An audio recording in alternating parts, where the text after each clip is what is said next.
warahmatullahi wabarakatuh. Waalaikumsalam warahmatullahi wabarakatuh. Alhamdulillah wassalatu wassalamu ala rasulillah amma ba'du. Hadirin jamaah kajian online yang dirahmati Allah, pada pagi hari ini sebelum kita mulai kegiatan kita, aktivitas kita hari ini, insyaallah dalam beberapa menit ke depan kita akan membahas sebuah kajian terkait dengan fikih muamalah. Judulnya adalah ekonomi Islam versus ekonomi umat. Ekonomi Islam versus ekonomi umat. Saya termasuk orang yang membedakan antara ekonomi Islam sebagai sebuah teori dengan ekonomi umat sebagai kenyataan. Itu berada pada dua kutub yang berbeda. Satu di kutub utara, satu lagi di kutub selatan. Kenapa tema ini kita bahas? Karena kalau secara teori kita sebagai pemeluk Islam selalu mendengung-dengungkan bahwa Islam itu bukan hanya mengatur masalah akhirat ya, bukan hanya masalah ibadah, ritual, melakukan sholat, puasa, atau haji gitu ya. Tapi juga Islam itu mencakup aspek yang sifatnya muamalah di dunia ini, termasuk mengatur ekonomi. Bahkan beberapa ustadz itu mengatakan bahwa ekonomi yang paling kuat itu atau yang paling baik itu adalah ekonomi Islam gitu. Nah, kita semua pastinya setuju kalau mengatakan bahwa tidak ada sistem ekonomi yang bisa mengalahkan sistem ekonomi Islam. Cuman kan yang jadi masalah kan bagaimana membuktikan hal itu. Bagaimana membuktikan bahwa ekonomi Islam itu ekonomi yang terbaik. Kalau kita melihat faktanya di lapangan, yang saya sebut dengan istilah ekonomi umat, itu maksudnya menggambarkan keadaan ekonomi umat Islam hari ini, itu kan agak jauh berbeda antara teori dengan prakteknya. Dan ini bisa diuji gitu ya. Ujiannya adalah untuk mempertanyakan, begini, ada dua nih yang dipertanyakan. Apa benar asumsi bahwa ekonomi Islam itulah ekonomi yang terbaik, padahal ekonomi umatnya tidak baik, gitu kan? Satu. Yang kedua, boleh jadi ekonomi Islamnya sudah baik, tapi umatnya yang tidak menjalankan ekonomi Islam, gitu kan? Nah, kita ingin membuktikan dua hal tersebut sebenarnya, agar kita jadi punya teori yang benar gitu ya, bahwa kalau memang ekonomi Islam itu baik, harusnya umatnya pun ekonominya baik juga dan bukan jadi umat yang tertinggal dan kalah. Nah, jamaah sekalian, pertanyaan berikutnya masuk kepada apa itu ekonomi Islam gitu ya. Kalau melihat agama Islam sebagai sebuah agama yang diturunkan oleh Allah Subhanahu wa taala, maka ya ekonomi Islam itu tidak bisa dilepaskan dari sumbernya kan, yaitu dari Al-Qur'an, dari hadis gitu ya, dari sumber-sumber yang memang dari Allah Subhanahu wa taala. Dan kita akan mau tidak mau melihat kepada ya kenyataan fakta ketika Al-Qur'an dan hadis itu diturunkan di zaman kehidupan Nabi Muhammad, seperti apalah prakteknya itu. Ya kan, yang dimaksud dengan ekonomi Islam itu kayak apa di zaman Nabi. Jadi ya kita akan mengatakan begini, ekonomi Islam adalah ekonomi yang dijalankan oleh Nabi Muhammad atau setidaknya di zaman itu, ya kan? Karena kalau kita ingin mengatakan bahwa ekonomi Islam itu yang terbaik, ya kan pastinya di zaman Nabi kan? Sebab ada banyak tuh ayat atau hadis yang menyebutkan hal itu. Misalnya Nabi SAW itu menyebutkan khairul quruni qarni tsummal ladzina yalunahum tsummal ladzina yalunahum. Masa-masa terbaik itu adalah masaku. Ya, masa di mana Nabi hidup bersama para sahabat itu adalah generasi awal. Kemudian masa sesudah Nabi wafat tapi masih ada sahabat. Setelah itu masa sesudahnya itu para sahabat sudah wafat tapi masih ada tabi'in begitu ya. Itu dalam semua hal sebenarnya, termasuk dalam hal ekonomi. Secara ekonomi ya nggak mungkin kan kita mengatakan bahwa ekonomi Islam di zaman Nabi Muhammad morat-marit, hancur dan sebagainya, dan yang bagus adalah ketika sudah zaman berikutnya. Enggak. Ya, kalau dibilang ada ekonomi Islam, yang paling bagus pastinya harus di zaman Nabi Muhammad SAW. Paling tidak itulah acuannya. Nah, jadi ekonomi Islam adalah ekonomi di zaman Nabi Muhammad. Begitu teorinya. Nah, sekarang kita coba lihat ekonomi Islam yang ditegakkan oleh Nabi Muhammad itu yang kayak apa, gitu ya. Atau seperti apa bentuk bangunannya atau kerangkanya, sistemnya dan sebagainya. Ini menarik untuk kita bahas. Kenapa? Karena kalau saya melihat prodi ya, program studi yang diajarkan di lembaga atau kampus-kampus Islam, itu kita mengenal ada yang namanya HES, Hukum Ekonomi Syariah. Tapi kalau saya amati dari mata kuliah yang diajarkan, saya masih kehilangan satu mata kuliah yang paling dasar, yaitu bagaimana ekonomi di masa Nabi Muhammad SAW dan bagaimana Nabi Muhammad mengatur ekonomi di masa itu. Kenapa saya bilang kehilangan? Karena kayaknya itu nggak dibahas, gitu ya. Nah, yang lebih banyak dibahas adalah bagaimana mengatur ekonomi di zaman sekarang untuk mengantisipasi yang haram-haram, gitu.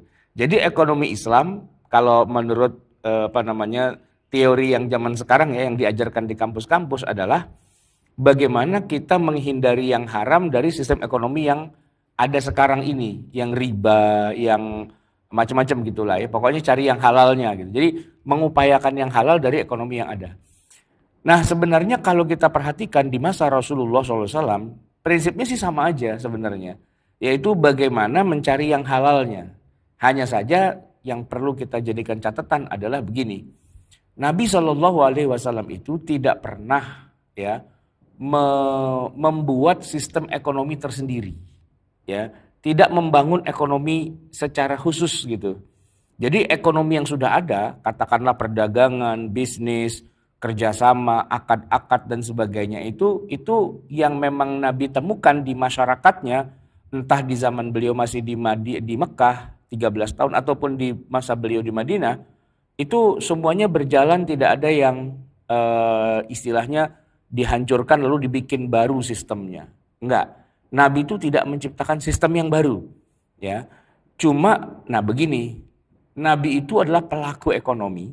Beliau adalah orang Quraisy, ya. Ini kalau saya bilang Quraisy, hati-hati nih ngomongnya. Karena Quraisy itu nama suku, bukan nama aliran orang yang anti dengan Islam, ya. Kadang-kadang gini, karena tokoh-tokoh Quraisy itu banyak yang anti Islam gitu ya. Kayak Abu Jahal, Abu Lahab, Abu Sufyan dan sebagainya. Jadi kita sering mengidentikan kalau dibilang kafir tuh kafir Quraisy gitu ya. Padahal sebutan Quraisy itu sebutan yang mulia sebenarnya. Bahkan Nabi dalam sabdanya mengatakan al-a'immatu min Quraisy. Yang paling berhak untuk menjadi imam atau pemimpin itu adalah orang Quraisy. Makanya ketika Nabi wafat, hadis Nabi ini kemudian digunakan oleh Abu Bakar untuk melindungi tidak boleh ada orang di luar Quraisy yang boleh jadi khalifah. Maka Khalifah Abu Bakar itu Quraisy, Umar Quraisy, Utsman Quraisy, Ali Quraisy, ya, al-immatu min Quraisy. Imam-imam itu harus dari orang Quraisy. Artinya konotasi kata Quraisy itu bukan orang kafir sebenarnya, tapi keturunan paling mulia di tanah Arab di masa itu.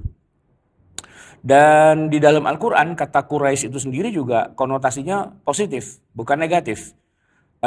Memang sih ada tokoh-tokoh Quraisy yang jadi musuhnya Nabi kan. Tapi kalau di zaman Nabi sudah menang, sudah Fathu Mekah, orang-orang Quraisy kan pada masuk Islam. Di Al-Quran disebutkan ayatnya adalah li'ilafi Quraisyin ilafihim rihlatasy syita'i was-shaif falyabudu rabb hadzal bait alladzi at'amahum min ju' wa amanu min khauf. Nah, 4 ayat itu pun tidak bicara tentang mereka misalnya membunuh anak perempuan, mengubur hidup-hidup, atau katakanlah mereka tukang mabok, minum khamar, atau mereka menyembah berhala, atau mereka memperbudak manusia. Tidak. Ya, Quraisy yang muncul di Al-Quran itu Quraisy yang positif. Dalam arti mereka adalah bangsa pedagang. Maksudnya menguasai ekonomi. Nah, baik internasional, ya, yang di Al-Quran itu yang disebutkan yang internasionalnya, yaitu rihlatasy syita'i was-shaif, perjalanan di musim dingin dan di musim panas. Musim dingin itu mereka datang ke negeri-negeri yang agak hangat, ya, di daerah ekuator, daerah Yaman. Dan kalau musim panas mereka cari yang agak adem-adem sedikit ke utara, yaitu ke negeri Syam.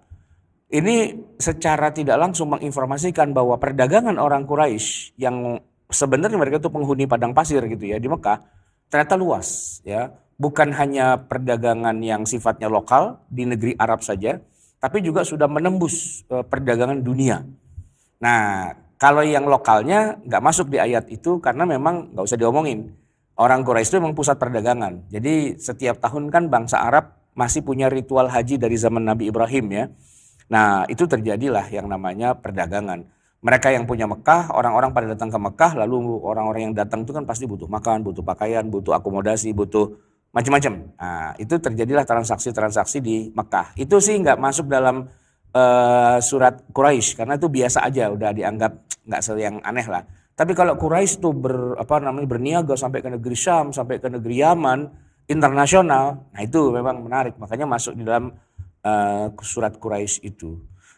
Nabi Muhammad SAW itu Quraisy, ya. Jadi beliau adalah ya secara natural, secara alamiah memang seorang pedagang sejati, seorang pebisnis, seorang yang menguasai ekonomi. Nah, jalur-jalur perekonomian itu beliau kuasai.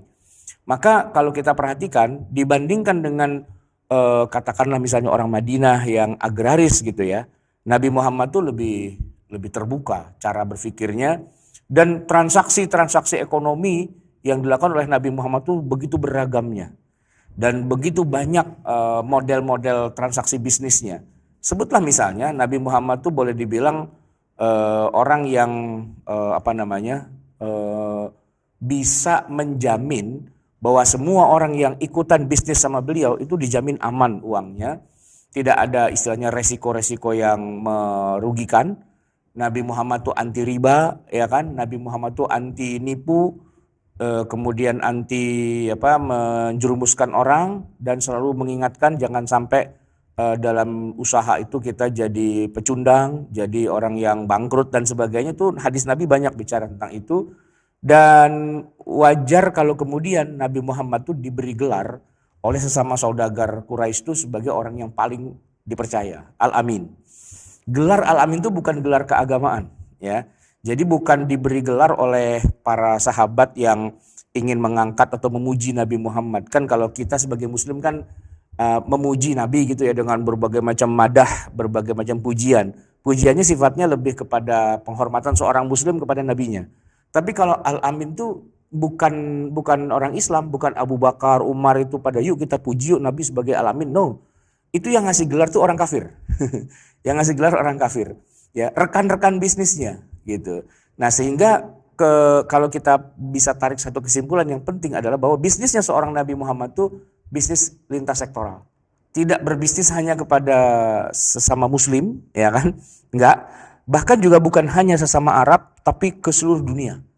Nah, itu kalau saya katakan, itu adalah poin penting bahwa yang namanya ekonomi, itu dia tidak bisa hanya bermain di level lokal. Tapi harus di level nasional, bahkan levelnya internasional. Nah, gitu. Itu ekonomi Islam. Itu ekonomi Nabi Muhammad SAW. International business. Gitu. Jadi bicaranya sudah bukan bicara yang kayak begini, ekonomi Islam, kita bangun kantin, kita bangun koperasi gitu, kita bangun jajanan kaki lima atau jualan herbal. Enggak gitu. Itu bukan ekonomi, itu mah orang miskin gimana caranya cari duit ya gimana caranya gitu kan. Ekonomi itu bukan main di wilayah ecek gitu sebenarnya, tapi bicara tentang big gitu ya. Tentang angka-angka yang besar yang nanti kemudian ini harta yang besar ini bisa rata gitu. Muter sampai kepada rakyat yang paling kecil, semuanya kebagian. Nah gitu, bukan ngurusin dari yang kecil doang gitu. Lalu mikirin yang besar-besarnya, tapi sistemnya sendiri bukan dikuasai oleh kaum muslimin gitu. Enggak, Rasulullah tuh mainnya di level yang besarnya itu sebenarnya. Jadi ekonomi Islam adalah ekonomi makro plus juga nanti ekonomi mikro. Plus juga nanti ekonomi yang ya untuk orang-orang bawah lah yang bicara tentang entrepreneurship dan sebagainya gitu. Tapi secara global dikuasailah komoditas-komoditas dunia. Nah, kalau saya mau bicarakan itu contoh hari ininya, Itu contohnya adalah Saudi Arabia. Ya, begini. Kita tahu bahwa Saudi Arabia itu setiap waktu didatangi oleh para peziarah kan, orang haji, orang umroh dan sebagainya gitu ya. Tapi kalau saya perhatikan raja-raja Saudi itu kayaknya nggak terlalu banyak memanfaatkan kekuatan ekonomi dari jamaah haji dan umroh. Enggak.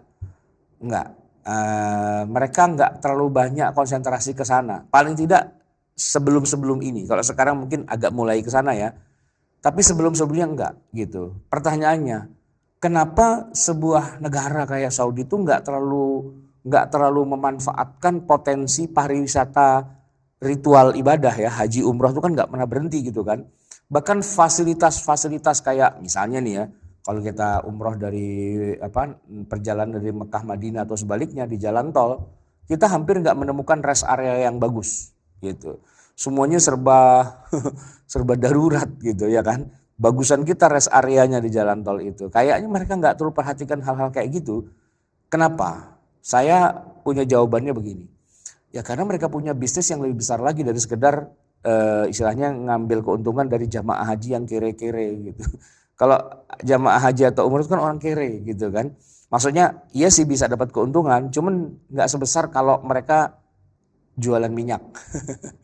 Iya, mereka ngurusin minyak aja gitu. Kenapa? Karena minyak tuh harganya udah kemana-mana. Dan mereka disebut sebagai negara petrodolar gitu ya. Nah itu memang kalau udah bicara minyak, jualannya bukan kepada jamaah haji kan. Kalau kepada jamaah haji jualannya minyak wangi. Tapi kalau kepada dunia jualannya minyak bumi. Nah ekonomi Islam atau ekonomi Rasulullah itu ngurusin minyak bumi, bukan minyak wangi gitu. Ya Rasulullah itu kan pedagang ya, Quraisy. Itu bukan dagang sampai ke negeri Sam, ke negeri Yaman tuh jualan minyak wangi gitu. Enggak lah. Masa minyak wangi yang diurusin. Ya walaupun itu juga jadi komoditas juga ya di dunia ekonomi itu minyak wangi, parfum dari Paris punya nilai tinggi lah ya gitu. Tapi orang Saudi itu kemudian menjadikan minyak buminya itu sebagai urusan bisnis mereka gitu. Dan kalau udah dunia kan ngomongnya nggak mungkin umat Islam kan. Ngomonginnya pasti orang ada Yahudinya, Taipan Yahudi kan penguasa minyak bumi dunia kan. Makanya Saudi bikin kerjasama dengan Amerika, perusahaannya namanya Aramco, Arab America Cooperation gitu ya. Nah perusahaan-perusahaan minyak itu yang diurusin dan memang itu yang membuat negaranya jadi kaya raya, maju. Istilahnya uangnya segitu banyak, rakyatnya cuma sedikit, maka makmur itu negara gitu. Nah padahal ya kalau haji umroh, dari zaman Nabi Muhammad sampai gini hari Saudi itu punya haji umroh itu. Cuman kan belum pernah dia booming sekaya kayak sekarang kecuali setelah booming minyak gitu. Artinya bicara angkanya angka besar gitu, bukan angka yang ece-ece gitu. Kalau yang ece-ece ya nggak seberapa gitu. Saudi sebelum booming minyak tuh negara miskin, negara yang terbelakang gitu. Yang secara teknologi kalah gitu. Nah bahwa kemudian Saudi penuh dengan kemodernan zaman sekarang ini, itu bukan dari untung jualan haji sebenarnya, tapi dari untung jualan minyak sebenarnya. Nah itu kira-kira representasinya di hari ini. Jadi mainnya di level yang agak gedean dikit gitu ya, bukan main di level bawah. Nah sementara kalau saya bandingkan dengan teori ekonominya umat Islam di Indonesia, kalau bicara ekonomi itu kan yang kebayang bikin kantin gitu. Yang kebayang jualan nasi uduk gitu kan. Yang kebayang tuh bisnis ece-ece yang kecil-kecil gitu ya kan. Ya itu kan cuma tetes-tetes akhir aja, paling bawah, residu gitu kan. Nah ekonomi itu adanya kan yang di atas gitu. Makanya kalau Nabi mengatakan al-yadul ulya khairun minal yadis sufla, ada dua pengertian. Pengertian yang pertama emang al-yadul ulya itu yang memberi, ya kan. Al-yadus sufla yang di bawah itu artinya yang menerima. Saya melihatnya lebih jauh dari sekedar orang kaya orang miskin. Tapi al-yadul ulya yang menguasai ekonomi yang besar gitu ya. Itu lebih baik daripada cuma sekedar menguasai ekonomi kerakyatan gitu. Saya bukan anti dengan ekonomi kerakyatan, cuman begini masalahnya, kalau ekonomi Islam selalu diidentikan dengan ekonomi kerakyatan, ya nggak maju-maju gitu, nggak maju-maju. Kenapa? Karena yang rakyat dapat tuh cuman residu, cuman tetes-tetes terakhirnya gitu. Kita mau main apa di tetes terakhir itu, ya kan? Nggak dapat apa-apa. Ekonomi umat tuh bukan bagaimana mengurusi rakyat kecil agar mereka bisa punya penghasilan, Enggak begitu, ya kan? Tapi bagaimana agar ya peta ekonomi dunia itu umat Islam ikut ada di dalam situ. Jadi bukan jadi orang miskin yang selalu dapat santunan zakat, santunan bantuan, donasi dan sebagainya. Kalau itu emang akan selamanya dia akan miskin terus. Karena dia berada pada hierarki rantai makanan yang paling bawah gitu. Nah, saya melihatnya nggak begitu. Kalau Rasulullah itu mainnya di level atas gitu. Ya kan, walaupun pernah juga berada pada level yang paling bawah, tapi cara berpikirnya itu nggak selalu main di bawah. Gimana caranya bisa naik ke atas gitu kan. Nah itu yang kalau saya perhatikan Rasulullah dan para sahabat itu bermainnya seperti itu. Jadi ekonomi Islam itu identik dengan ekonomi dunia, ekonomi global, ekonomi yang besar, yang angkanya besar gitu ya, yang kemudian menjadi sebuah kekuatan. Yang dengan kekuatan ekonomi yang besar itu dia bisa bangun kekuatan militer gitu kan. Jadi kalau ngomongin angkatan bersenjata, militer, tentara, perang, jihad, itu mustahil kalau ekonominya nggak kuat. Nggak mungkin. Negara yang ekonominya morat-marit, gimana dia mau perang? Ya kan, gimana dia mau bayar prajuritnya? Bagaimana dia mau beli senjata? Bagaimana dia mau mempertahankan wilayah negaranya dan sebagainya? Yang ada dijarah dia gitu kan. Maka tiada jihad tanpa ekonomi, ya kan? Nah, ketika Nabi SAW itu baru masih di Mekah, ketika mereka ekonominya belum kuat, ya nggak ada perintah jihad. Mau jihad apa, orang duitnya nggak ada kok gitu. Kan kalau kita ngomongin jihad itu bicara uang sebenarnya. Biar bagaimanapun, coba aja contoh yang sederhana. Jangan jihad deh yang lebih di bawahnya lagi. Kita mau jadi pencinta alam nih, mau naik gunung. Itu aja modalnya gede loh. Beli ransel, beli jaket, beli sepatu, beli semua perlengkapannya bisa jutaan itu ya kan. Itu nggak perang, itu cuman ya naik gunung gitu doang, jadi pencinta alam. Itu modal loh, ya kan. Cuman mau mukhayyam gitu ya modal loh kita gitu kan. Wah apalagi perang, kan beli senjata. Satu butir peluru itu kalau kita rupiahkan bisa buat makan sehari 3 kali itu, ya kan. Jadi nggak ada perang kalau ekonominya nggak kuat, begitu. Nah oleh karena itu perang-perang yang dilakukan oleh Nabi itu biayanya, proyek perang itu setelah ekonomi para sahabat itu sudah mapan. Ketika mereka baru hijrah dan mereka masih tinggal di emperan Masjid Nabawi, tidak ada perintah jihad. Kenapa? Apa yang mau dijihadin, ya kan? Kendaraan nggak punya, ya kan, senjata nggak punya, tameng nggak punya. Bahkan ketika dia pergi meninggalkan Madinah, misalnya mau jihad kemana, ke Uhud gitu misalnya, atau ke Badar atau kemana, lah itu anak bininya mau makan apa gitu, siapa yang mau ngasih makan mereka kalau ekonominya belum beres gitu kan. Maka saya ingin mengatakan bahwa ekonomi Islam itu nomor satu. Setelah itu baru kita ngomongin yang lain-lain, mau ngomongin jihad, ngomongin apa dan sebagainya begitu. Kalau belum ada ekonomi, yang ada bukan jihad, yang ada ngungsi. Dan itu yang dilakukan oleh Nabi Muhammad ketika di Mekah. Dia nggak punya kekuatan ekonomi di Mekah itu, ya kan? Terus diperangi, mau dibunuh dan sebagainya. Emang Nabi disuruh angkat senjata? Enggak. Nabi kabur, keluar dari Mekah menuju ke Madinah menyelamatkan diri, hijrah, gitu. Tapi kalau kekuatan ekonomi sudah ada, baru diangkat senjata. Kenapa? Ya jihad itu butuh modal, butuh biaya, butuh kekuatan ekonomi yang menopang, begitu kan?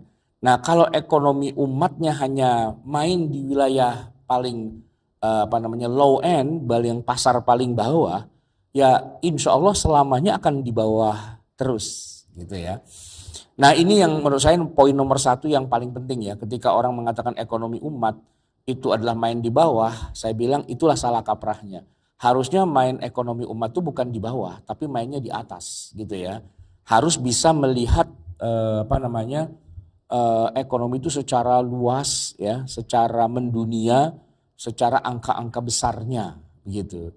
Nah, tapi bukan berarti saya bilang ekonomi Islam itu harus jadi pengusaha sukses. Enggak, bukan itu maksudnya. Kalau pengusaha itu ya di mana-mana ada lah ya. Cuman begini, ketika bicara ekonomi kita harus bicara ekonomi tentang potensi-potensi yang dimiliki oleh katakanlah kita Indonesia sebagai sebuah negara. Kita punya katakanlah hasil bumi ya yang luar biasa. Zaman dulu kita punya hasil pertanian itu luar biasa. Sayangnya sekarang kita nggak punya pertanian. Kenapa kita nggak garap itu misalnya?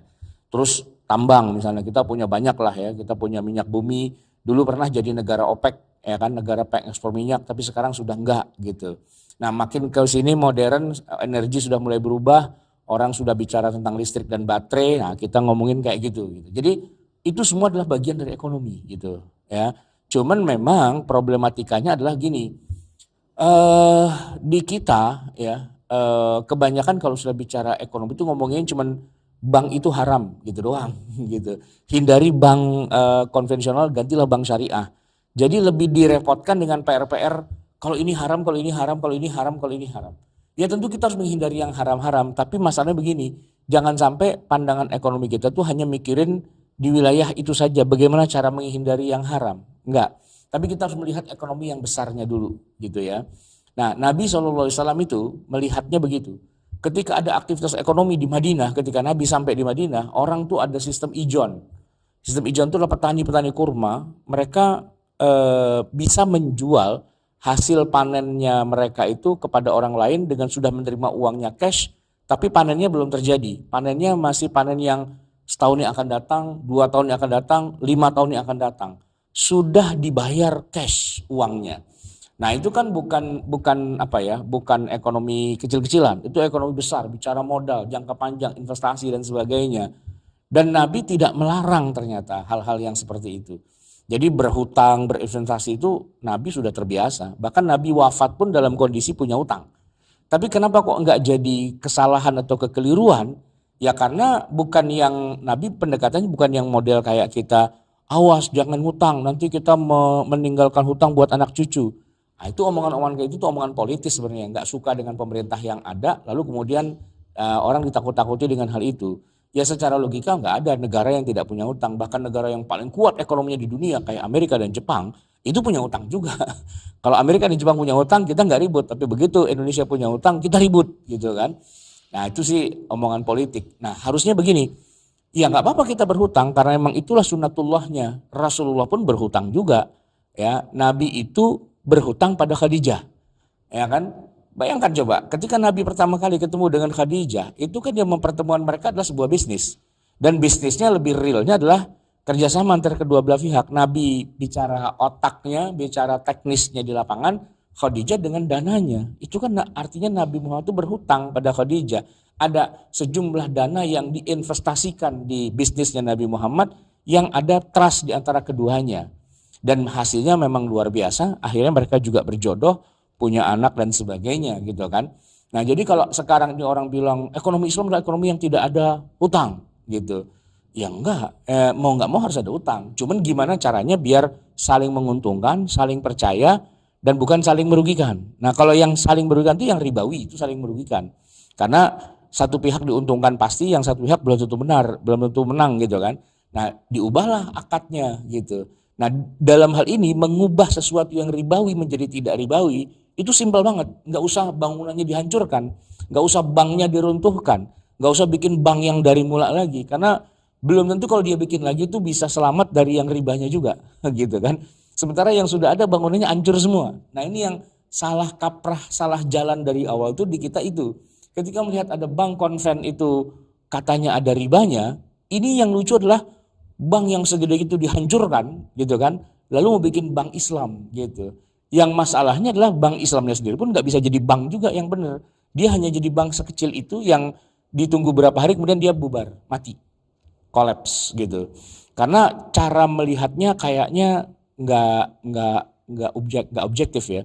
Jadi begini, ini ada bangunan besar tapi ada kesalahan sistem. Katakanlah kita bilang kesalahan sistem. Nah bukan berarti semuanya dihancurkan gitu. Jadi ada bank konven, dia sudah establish, cuman emang ada beberapa akadnya itu nggak sesuai. Harusnya akadnya itu yang diperbaiki gitu. Bukan banknya dibilang haram, lalu kita tinggalkan semuanya, lalu kita bikin bank baru yang ternyata kolaps juga ujung-ujungnya. Bank Muamalat itu kan kolaps gitu. Sekarang sudah bukan milik bangsa Indonesia lagi, itu dijual karena bangkrut, dibeli oleh Malaysia. Kalaupun kita sekarang jadi nasabah di Bank Muamalat, nah itu bukan bank nasional itu bank luar negeri, bank asing itu, ya kan? Nah, bank-bank syariah yang dulu ada, unit-unit syariah di mana-mana bubar juga. Ya, kemudian oleh Menteri BUMN kemudian digabung jadi satu biar kuat gitu maksudnya kan, Bank Syariah Indonesia BSI begitu. Artinya apa? Artinya cara kita memandang tentang ekonomi itu memang kadang-kadang masih terbawa apa namanya semangat untuk anti dengan katakanlah kelompok tertentu, Yahudi misalnya, atau sekuler, atau barat, atau apa dan sebagainya. Padahal kalau dilihat Nabi Muhammad SAW justru malah kalau bisnis, kalau dagang, dagangnya sama orang kafir. Coba Pernah nggak ada tokoh Muslim di dunia ini atau di Indonesia lah yang dapat gelar Al-Amin dari orang kafir gitu? Ada nggak? Ya nggak ada kan? Gitu nggak ada. Boro-boro dapat gelar Al-Amin, dipercaya sama orang kafir. Umat Islamnya sendiri nggak percaya dengan banknya, ya kan? Begitu ada bank syariah, nggak ada tuh yang pakai bank syariah. Justru bank konven malah tetap dipakai. Bank syariahnya pelan-pelan masuk ke dalam bumi, gitu. Nggak menjadi solusi, gitu. Kenapa? Ya karena dia melakukan hal yang terlalu jauh sebenarnya. Kalau bank konven itu ada yang salah, perbaiki aja di dalamnya, gitu, ya kan? Bukan banknya dibilang bank Yahudi, kafir, riba dan sebagainya, lalu bikin bank lagi dan ternyata nggak jalan, gitu kan? Cuman karena umat Islam itu suka dengan hal-hal yang ada simbolnya, gitu kan? Ada investasi bisnis perumahan nih, perumahan syariah, gitu kan? Tapi ternyata di dalamnya syariahnya nggak berjalan juga, cuman labelnya aja syariah, begitu kan? Nah itu yang jadi problem. Jadi saya ingin mengatakan bahwa ekonomi Islam itu sebenarnya bukan ekonomi yang anti dengan ekonomi Yahudi, ekonomi Barat, ekonomi kafir dan sebagainya, enggak. Kenapa? Karena Rasulullah pun bermuamalah juga dengan orang kafir, dengan orang Yahudi. Tadi yang saya katakan, waktu Nabi wafat, itu pun beliau masih punya utang dengan Yahudi. Tapi enggak ada masalah. Kenapa? Karena beliau tidak akan disiksa di neraka gara-gara utang. Karena kan memang sistemnya sudah bagus. Ketika Nabi berhutang, ada borah, ada jaminan, yaitu baju besi yang dijaminkan. Orang Yahudinya senang, Nabi Muhammadnya senang. Dan kalaupun Nabi wafat dalam keadaan masih berhutang, artinya masih ada putaran investasi itu, it's okay, nggak ada masalah, begitu. Nah, ekonomi Islam itu bukanlah ekonomi yang internal kepada umat Islam, lalu main di sektor bawah. Nah, itu bukan ekonomi Islam. Itu ekonomi umat. Kecenderungannya umat Islam tuh bermainnya di situ, anti dengan kekafiran, gitu kan, dan bermain hanya di wilayah yang ceruk yang kecil aja, kolam yang ikannya juga sedikit, yang perebutan banyak, gitu. Padahal ada kolam yang lebih besar lagi, lautan yang ikannya tidak terhingga, yang kita tuh bilang nggak boleh ke sana, itu haram, itu Yahudi, itu kapitalis, itu apa dan sebagainya. Nah, kesalahan inilah yang membuat ternyata antara teori ekonomi Islam dengan ekonomi umat tuh berbeda jauh, ya. Umat Islam itu harusnya tidak berpikir ekonomi Islam itu adalah ekonomi internal yang kecil. Enggak, dia harus berpikir sebagaimana Nabi Muhammad SAW berpikir bahwa yang namanya ekonomi itu adalah transaksi dengan semua pihak, baik itu orang sesama Arab ataupun di luar Arab, atau sesama Muslim atau di luar Muslim, gitu. Nah, jadi ketika Nabi Muhammad ada di Mekah, beliau bertransaksi dengan orang kafir, dan ketika beliau hijrah ke Madinah, transaksinya juga dengan orang kafir juga. Dan satu lagi yang menarik adalah bahwa orang kafirnya sangat terkesan dengan tata cara bisnisnya Nabi Muhammad SAW dan menjadi mendapatkan pengakuan. Nabi dapat gelar Al-Amin di Mekah, ya kan? Dan di Madinah, orang-orang Madinah itu ya bergantung ekonominya pada Rasulullah SAW. Itu poin yang nomor satu yang perlu kita pahami. Nah, poin yang kedua dari ekonomi umat yang juga ini jadi masalah adalah begini. Halal haram dalam ekonomi itu memang agak sulit ya untuk bisa dikopas begitu saja dari kehidupan Nabi, karena kan akad-akad yang ada di masa Nabi itu boleh dibilang sebagian besarnya itu sudah nggak ada, sudah hilang, dan akad-akad yang ada di zaman kita sekarang itu adalah sesuatu yang baru, sehingga perlu ada semacam transformasi, ya, bagaimana merumuskan kata haram dalam sebuah akad itu ke dalam realitas di zaman kita, dan itu nggak mudah, gitu ya, nggak mudah gitu. Contohnya gini, misalnya ada riba yang diperangi lah dalam Al-Quran tuh, riba haram ini dan sebagainya. Nah, orang zaman sekarang dengan gegabahnya mengatakan bahwa ya pokoknya sekarang apapun yang ada bau-bau ribanya ya udah itu haram, gitu ya kan. Maka bank diharamkan, terus akad-akad apa semua diharamkan dan sebagainya. Padahal sebenarnya kalau kita ngomongin contohnya bank gitu ya, nggak mungkin kita kemudian mengatakan bank itu haram. Tapi kalau ada praktek di dalam sebuah bank yang haram, ada prakteknya, nah prakteknya itulah yang harus diperbaiki. Tapi bukan banknya dibilang haram. Kenapa? Saya kasih contoh. Di zaman sekarang ini kan orang bertransaksi pakai uang, itu kan yang namanya uang itu sudah tidak ada fisiknya lagi. Orang itu berjual beli, ya kan, berdagang, membayar segala sesuatu pakai uang yang mana uang itu adalah pastinya harus produk sebuah bank gitu. Kita nih pakai uang rupiah, ya yang mengeluarkan banknya rupiah, Bank Indonesia. Malaysia punya banknya sendiri, ya Saudi punya banknya sendiri. Semua negara itu punya bank. Maka uang itu yang menerbitkan adalah banknya negara gitu. Nah, kalau tiba-tiba hari ini dengan bodohnya orang mengatakan bahwa bank itu haram, kita kembali kepada emas dan perak, ini kan lucu gitu. Kenapa? Karena ya coba aja kalau nggak percaya, bawalah uang koin dinar, koin perak itu belanja tuh. Belanja mau di mall yang paling mahal atau di kaki lima yang paling murah, tak ada satupun yang mau nerima emas dan perak itu. Kenapa? Karena itu bukan alat pembayaran yang diterima hari ini gitu. Kalau di zaman Rasulullah, iya, di zaman Rasulullah emang itu alat tukarnya. Tapi di zaman sekarang alat tukarnya enggak. Bahkan alat tukarnya zaman sekarang unik. Setiap negara punya alat tukar sendiri dan kita nggak bisa bilang, wah ini kafir, ini enggak sesuai dengan Islam, ini Yahudi, kita pakai emas dan perak aja. Padahal di masa Rasulullah emas dan perak itu pun punya orang kafir sebenarnya. Emas dinar itu milik Romawi dan mereka notabene Kristen. Ya kan, perak itu milik Persia, mereka notabene adalah penyembah berhala gitu. Dan gambar-gambar yang ada pada uang emas dan perak itulah gambar raja-raja Romawi dan Persia. Nggak ada gambarnya Nabi Muhammad, itu nggak ada. Dan umat Islam, Rasulullah, para sahabat itu tidak pernah mengeluarkan uang sendiri. Nggak ada. Mata uang Islam itu nggak ada. Kalau kita ngomong Nabi dan para khulafa Rasyidin.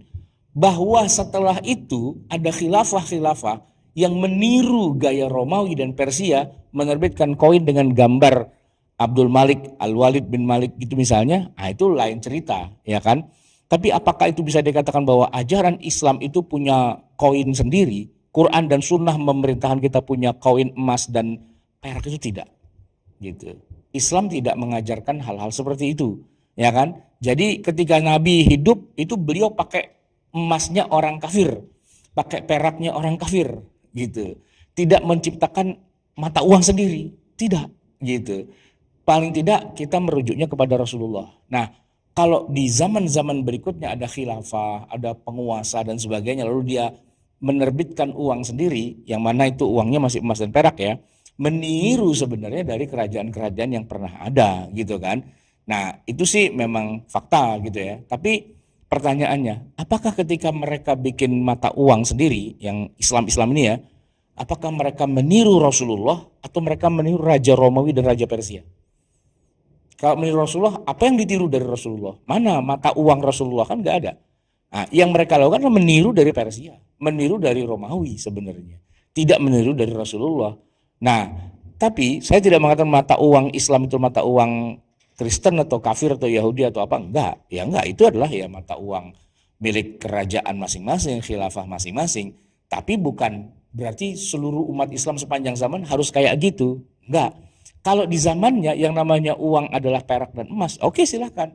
Tapi di zaman kita yang namanya uang adalah apa yang diterbitkan oleh BI, ya udah berarti apa yang diterbitkan oleh BI, tidak harus pakai alat tukar yang adanya di abad ke-7 Masehi, kan nggak perlu gitu kan.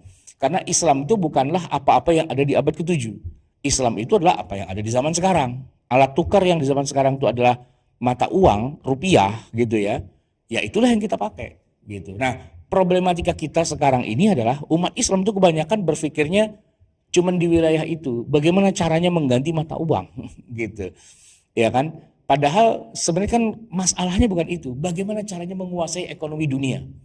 Dan menguasai ekonomi dunia itu bukan sesuatu hal yang susah gitu, apalagi di zaman sekarang, mudah sekali. Di zaman sekarang ya usaha ya di dalam dunia ekonomi itu kan terwakili oleh perusahaan-perusahaan yang besar. Dan perusahaan-perusahaan yang besar itu sebenarnya adalah bukan sesuatu yang harus didirikan awal oleh pendirinya, tapi dia bisa saja dipertukarkan di bursa-bursa saham kepemilikan atas perusahaan-perusahaan itu dengan mudah diperjualbelikan. Kita hidup di zaman di mana sebuah perusahaan tadinya kecil, ya kan, tapi mungkin punya potensi besar, lalu dibeli perusahaan itu oleh perusahaan yang lebih besar. Dan perusahaan ini kemudian menjadi besar, bahkan kemudian menjadi kekuatan tersendiri. Nah, perusahaan-perusahaan yang raksasa-raksasa di zaman sekarang ini sayangnya kebanyakannya memang yang punya bukan orang Islam, karena orang Islamnya lagi sibuk ngitungin uang di BMT, lagi sibuk bikin wira swasta kecil-kecilan gitu, masih mainnya di situ. Nah, anak-anaknya pun tidak dididik untuk menguasai bisnis yang level dunia. Gitu. Kalaupun disekolahkan di ekonomi Islam, yang ngomongin lah dikit-dikit riba kayak gitu. Tapi dia nggak ngerti bagaimana mengelola perusahaan besar dunia. Ah, problematikanya di situ. Jadi mau sampai kapanpun ya kita hanya main di wilayah kecil, sempit, dan di situ-situ juga dan nggak keluar, gitu kan. Saya ingin membandingkan misalnya orang India.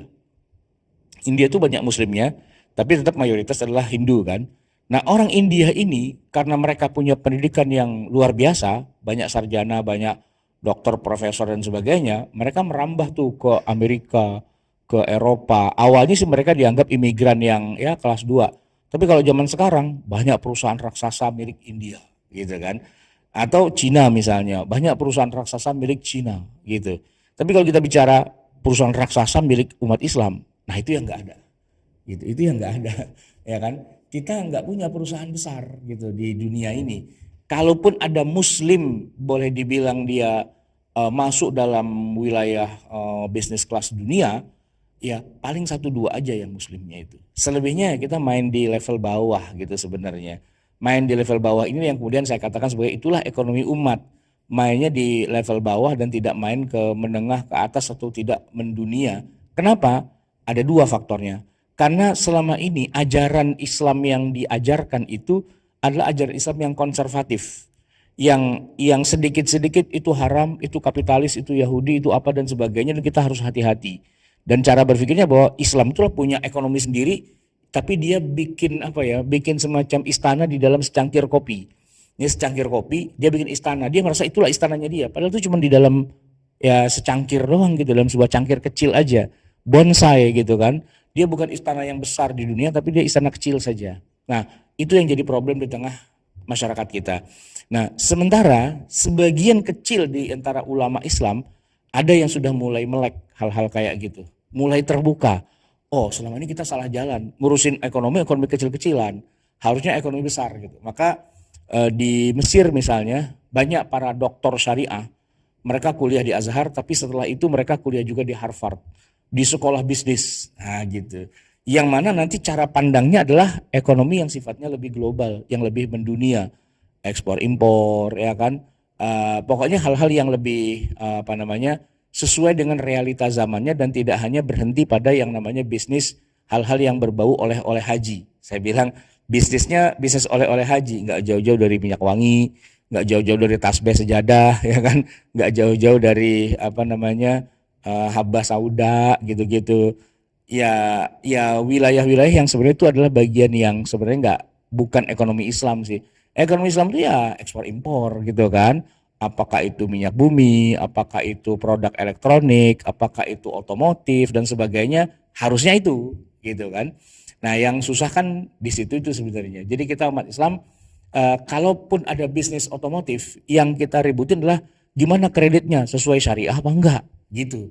Tapi kita nggak pernah punya apa pabrikan mobil sendiri gitu misalnya, motor sendiri kan kita nggak punya. Ya karena kita berpikirnya ya nggak sampai ke sana sih arahnya.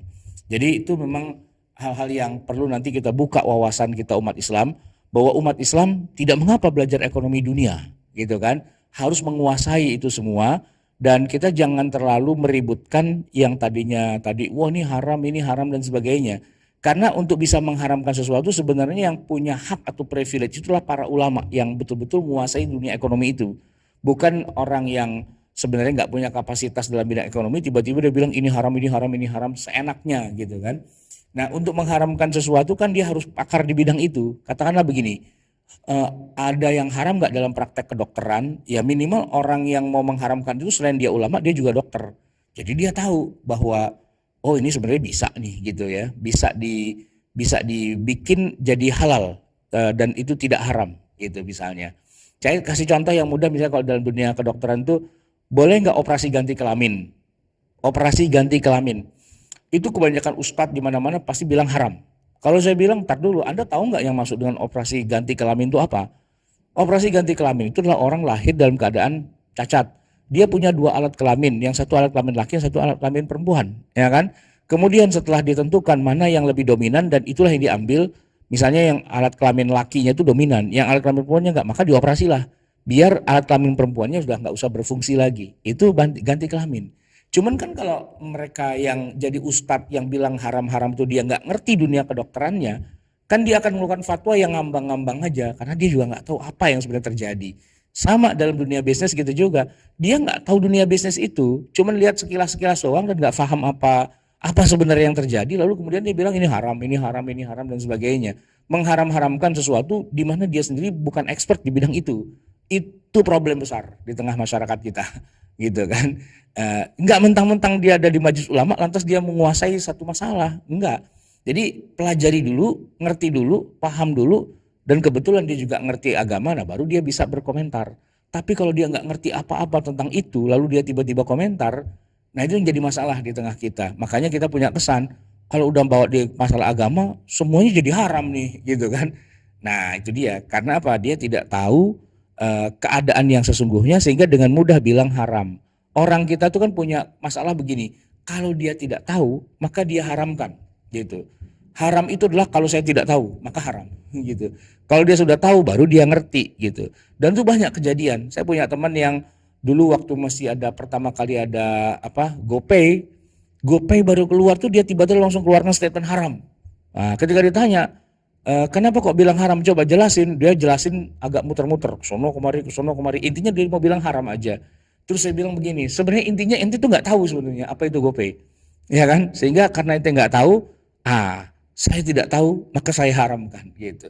Tapi setelah dijelaskan sebenarnya apa hakikat dari GoPay, lama-lama dia mikir kalau gitu boleh dong ya. Emang boleh? Kenapa itu jadi tiba-tiba bilang haram, gitu kan? Ya karena nggak tahu itu, karena sotoy, karena sok tahu gitu kan, terus tiba-tiba dia bilang haram. Nah, di tengah masyarakat kita ini lebih banyak ustadz yang sedikit-sedikit bilang haram tapi dia nggak tahu permasalahan, gitu kan, ketimbang yang tahu permasalahan dan kemudian dia mengatakan oh itu mah gampang, solusinya begini aja, solusinya begini aja. Tapi kan kita sekarang dipenuhi dengan orang-orang yang sok tahu, dia bukan ustadz, bukan pakar dalam ilmu fikih muamalah, dan juga dia bukan pelaku bisnis ekonomi yang sesungguhnya itu. Nah sehingga apa-apa yang dia sampaikan tuh ngambang-ngambang aja.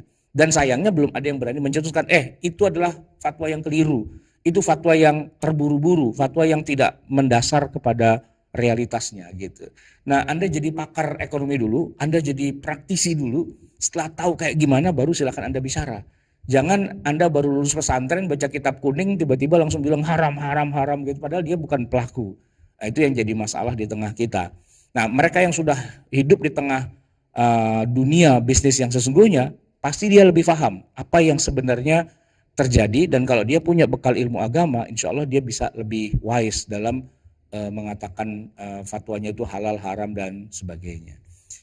Baik Pak Rizko, jamaah sekalian, sebelum saya tutup, apakah ada pertanyaan yang ingin disampaikan? Silahkan.